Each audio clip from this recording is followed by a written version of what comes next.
Hello guys, welcome back to my channel Earth Mom Dehradun. मैं हूं ज्योति और वेलकम है आप सभी का मेरे चैनल में।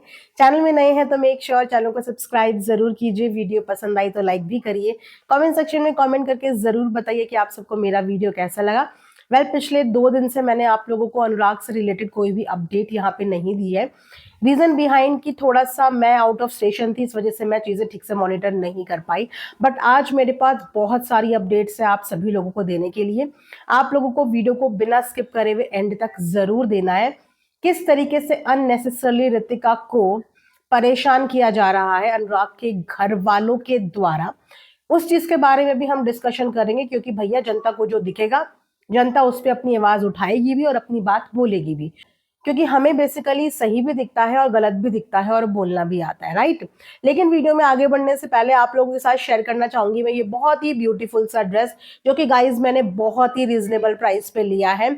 समर फ्रेंडली है, ये एक लॉन्ग ड्रेस है, तो आप लोग इसे जरूर बाय करना। मेरी वीडियो के कमेंट सेक्शन में मैं इसका लिंक पिन कर दूंगी। ये इसका फुल लेंथ फोटो है गाइज, बहुत ही रिजनेबल रेट पे है, सभी साइजेस में अवेलेबल है। बाकी आप देख ही रहे हो कि कितना सुंदर ये लग रहा है, ठीक है। अगर आप लोगों को कमेंट सेक्शन में पिन नहीं मिलता है इसका लिंक, तो आप जाके मेरा पोस्ट सेक्शन, चैनल का कम्युनिटी पोस्ट सेक्शन चेक कर लेना। वहां पे मैंने और भी ड्रेसेस डाली हैं, नाइट सूट्स भी डाले हैं। तो अगर आप लोगों को उनमें से कोई समर फ्रेंडली ड्रेस चाहिए तो वहां से भी आप बाय कर सकते हैं। इसी के साथ अब बढ़ते हैं वीडियोज में आगे। सो गाइज, हेल्थ की अपडेट मैं आपको करंटली बताऊंगी आगे चल के, लेकिन शुरू में यहां से करना चाहती हूँ। मुझे एक बात बताइए कि यहाँ पे लड़ाई किसके बीच में चल रही है? भाई भाई के बीच में। बेसिकली लड़ाई किसके बीच में है? दो भाइयों के बीच में, माता पिता और बेटे के बीच में, किसी थर्ड फोर्थ चाचा ताऊ दादी नाना किसी के बीच में नहीं है ना। इनफैक्ट घर की जो बहू है वो भी अपनी कोई टीका टिप्पणी नहीं कर रही है इन भाइयों की और इन फैमिली की कंट्रोवर्सी में, राइट। तो मुझे एक बात बताइए, इन कजन सिस्टर को किसने इतना हक दे दिया? ये जो कजन सिस्टर है अनुराग की और अनुराग के भाई की, जो बेसिकली सिर्फ एक भाई के लिए खड़ी हुई है, वो है अनुराग के छोटे भाई। इनको इतने राइट्स किसने दे दिए? इनका कहना है कि मुझे तो बहुत कुछ चीजें पता है, मैं अब बोल दूंगी, मैं तब बोल दूंगी, मैं छोटे भाई के साथ हूं, मैं ये प्रूफ्स लगा दूंगी। मतलब बेगानी शादी में अब्दुल्ला दीवाना, जिसका कोई लेना देना नहीं है। शुक्र मानो गाइस कि ये इनकी अपनी सगी रियल ननद नहीं है, वरना अगर दोनों मिल जाते वहां पे तो फिर क्या ही हाल होते। वैसे भी अभी कुछ भी हाल सही नहीं है। लेकिन मुझे हैरानी इस बात की हो रही है कि जो परिवार के हैं भी नहीं, जो अदर फैमिली के हैं, जिनके पेरेंट्स अलग है, जिनके अपने खुद के भाई बंधु अलग हैं, जो खुद अनुराग के नाम पे आज मोटो व्लॉगिंग कर रही हैं, जिनकी खुद की फेस वैल्यू अनुराग के नाम पे बनी है, वो किस हक से ऋतिका को ताने मार रही हैं? जी हाँ, अब मैं आपको बताती हूँ कि ऋतिका को ताने क्यों मार रहे हैं। क्योंकि बेसिकली ऋतिका के साथ ये एक्सपेक्टेशन थी ना कि ऋतिका ने भी मुंह मोड़ देना था, वापस नहीं आना था। इसी चीज में लगे हुए थे छोटे भाई और ये जो कजन सिस्टर हैं। वो पूरी तरीके से ऋतिका को भी मैनिपुलेट करने की कोशिश की जा रही थी। क्या क्या नहीं भड़काया गया। अनुराग के एक्स्ट्रा मैरिटल अफेयर्स है, अनुराग ने चीटिंग करी है, वो ये है वो है, पलट के वापस मत आना, ये मत करना, वो मत करना। बट उस लड़की ने अपना प्यार भी निभाया, अपना पत्नी धर्म भी निभाया, वो पहुंच गई। तो नाराजगी तो होनी थी ना, क्योंकि यहाँ पे मैनिपुलेशन काम नहीं आई, यहाँ पे ब्रेन वॉश काम नहीं आया। तो अब किसी ना किसी तरीके से उस लड़की से हेट तो निकालनी है ना। तो क्या हुआ कि ऋतिका ने अभी से 2-3 दिन पहले एक बहुत ही प्यारी ब्यूटीफुल सी अपनी स्टोरी पोस्ट करी, जिस स्टोरी में गाइस ऐसी कोई हेट नहीं थी, कुछ भी नहीं था। ऋतिका ने सिर्फ सिंपल से एक बात चीज लिखी थी अपनी स्टोरी में। मैं आप लोगों को पढ़ के सुनाती हूँ, यहाँ पे डाल भी दूंगी, ठीक है। For me, everything else is secondary. Money, fame, security for life. All of it is just मोह माया। वो लड़की बिल्कुल भी मनी माइंडेड, वो लड़की बिल्कुल भी गोल्ड डिगर, कहते हैं ना, नेम फेम पैसा शोहरत, इन सब चीजों से वो लड़की बहुत अलग है। शायद इसीलिए उसने कभी भी ऑन कैमरा किसी भी चीज का तमाशा नहीं बनाया, ना ही अपने पति की साइड का, ना ही अपने ससुराल की साइड का। सो यही चीज उसने अपनी स्टोरी में लिखी कि मेरे लिए ये सब कुछ मोह माया है। What truly matters to me dharma and karma. धर्म कर्म में विश्वास करने वाली लड़की है, right. and until my last breath I will keep walking on that path whether people see it or not. लोगों को दिखाई दे चाहे नहीं दे, मैं सिर्फ अपने रास्ते पे ही चलूंगी, धर्म और कर्म के. I don't need validation from the world. I believe in myself, my soul and the universe. All I know is simple, do good. इतनी ब्यूटीफुल, इतनी पॉजिटिव स्टोरी थी, लेकिन इस स्टोरी से किसको मिर्ची लगी होगी? गैस करो, जल्दी से गैस करो, किसको मिर्ची लगी होगी? इस स्टोरी से मिर्ची लगी सो कॉल्ड ननद साहिबा को. तो उन्होंने भी कर्मा के ऊपर एक स्टोरी छाप दी. मतलब कि क्यों? क्या सारा दिन बैठ के इनकी स्टोरी मॉनिटर कर रहे हैं? अगर मॉनिटर करना है तो जाके अपने भाई को हॉस्पिटल में मॉनिटर करके आओ, लेकिन वहां मॉनिटर नहीं करना है, क्योंकि इन्होंने तो सोच लिया था कि हॉस्पिटल जाने की तो नौबत ही नहीं आएगी, एक ही बारी में गेम ओवर हो जाएगा. पर एक्सपेक्टेशन ब्रेक हो गई कि जो इन्होंने सोचा वो हुआ नहीं, इसीलिए इन लोगों को कोई फर्क पड़ा नहीं.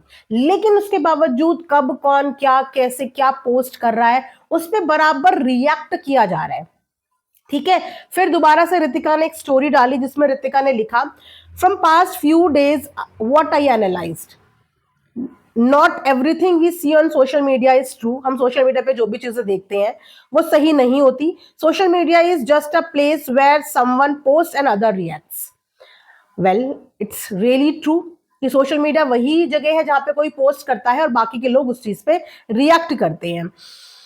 And the topic stage alive for a day और टू. अगेन यस, टॉपिक ज्यादा से ज्यादा एक दिन, 2 दिन, 3 दिन, इससे ज्यादा कोई भी टॉपिक जिंदा नहीं रहता. ठीक है, और उसके बाद पीपल मूव ऑन हो जाते हैं. What truly matters is how you live your life beyond social media. Social media के अलावा तुम्हारी जिंदगी कैसी है, that actually matters. The behaviour you carry matters, the value you hold matters, and the way you treat people every single day, that matters. Keep your heart pure, do good deeds, let people recognize you through your goodness. In the end, let karma do it work. तो 2 post about Karma and मिर्ची कहीं कहीं कहीं कहीं दूर दूर लग गई. बेसिकली इतना भी कर्टेसी नहीं दिखाई जा रही है कि इस वक्त पे she is almost 9 months pregnant and any time हो सकता है कि आपको अगले 4 दिन में या फिर आपको अगले 1 वीक में एक गुड न्यूज सुनने को मिल जाए फ्रॉम ऋतिका साइड. बट इस बात की टेंशन नहीं है. ठीक है, उसके बाद अब आप लोगों को हेल्थ अपडेट दे देती हूं मैं, जो कि डायरेक्ट आई है ऑफिशियल स्टेटमेंट मैनेजर की, अनुराग डोभाल के. उन्होंने अपडेट में बताया है कि अनुराग भाई condition was stable till this morning. उन्होंने अपडेट दी है कि मॉर्निंग तक अनुराग की तबीयत ओके थी. आप लोगों को कल भी मिल गया होगा अपडेट कि कल उन्होंने ये बता दिया था कि अनुराग आईसीयू से बाहर आ गए हैं और काफी रिलीफ थे वो लोग. लेकिन दिस मॉर्निंग चीजें कुछ उनकी हेल्थ में नेगेटिव हुई हैं. स्टेबल अभी कंडीशन उनकी नहीं है और सीरियस और वर्स हो गई है. उसका रीजन ये है कि उनके जो लंग्स है ना वो पार्शियली डैमेज हुए हैं. एक्सीडेंट के दौरान उनके बाकी की बॉडी में फ्रैक्चर तो आया ही था, वो आप लोगों को पता ही है, हिप बोन एंड एंकल में. बट उसी एक्सीडेंट के दौरान उनके लंग्स में पार्शियली डैमेज भी आया, जो कि उनका आई थिंक अब डायग्नोज हुआ है, जिसकी वजह से उनको सीवियर निमोनिया हो गया है डैमेज की वजह से. इसीलिए उनकी जो कंडीशन है इस समय पे सीरियस हो गई है. He is currently under supervision of doctors. We would request you all to pray for him. तो इस समय पे उनको प्रेयर्स की जरूरत है गाइज. जब भी ऐसी एक्सीडेंट्स होते हैं ना तो उनमें काफी सारी इंजरीज हमारी बॉडी में ऐसे ऐसे जगह में होती हैं जिन्हें डायग्नोज करने में वक्त लगता है. Through MRI, through multiple checkups के बाद पता चलता है कि ओ बॉडी का ये पार्ट में भी इस चीज का इम्पैक्ट हुआ है, बॉडी के ये पार्ट में भी. And lungs are obviously one of the major part of our body. एक मेजर ऑर्गेन होता है जो उनका पार्शियली डैमेज आया है, प्लस निमोनिया हो गया है, वो भी severe. So obviously he really needs prayers. आप सभी लोग अपनी प्रेयर्स में उन्हें याद करना, उनके लिए पॉजिटिव वाइब्स भेजना, ऋतिका के लिए भी पॉजिटिव वाइब्स भेजना. और इस तरीके के जो ये सो कॉल्ड कजन सिस्टर आके पोक करने की कोशिश कर रही है ऋतिका को, तो गाइज कोई फर्क नहीं पड़ने वाला, क्योंकि ऋतिका इन सब चीजों से बहुत आगे है. ये लोग सोशल मीडिया पे तमाशा करने में दे बिलीव इन, बट वो इन सब चीजों में बिलीव नहीं करती. और इतनी सोबर सिंपल तरीके से उसने अपनी बात रख दी। तो जिनको सोशल मीडिया पे हाइप बनाने के लिए ये सब चीजें करनी है, भाई भाई भाई, स्टैंड स्टैंड स्टैंड, तो वो करते रहे। उनका कल व्लॉग भी आ रहा है, आज तो उन्होंने एक स्टोरी भी अपडेट करी कि उनका कल कोई वीडियो आने वाला। अब I don't know what kind of a video she is posting tomorrow, let's see. तब तक आप लोग अपना ढेर सारा ध्यान रखिए, मैं अपडेट करती रहूंगी जो भी अपडेट्स मेरे तक आएंगी। चैनल को सब्सक्राइब जरूर कर लेना। मिलेंगे नेक्स्ट वीडियो में, अपना ढेर सारा ख्याल रखिए। Thanks for watching Earth Mom Dehradun. Bye bye, take care, love you all.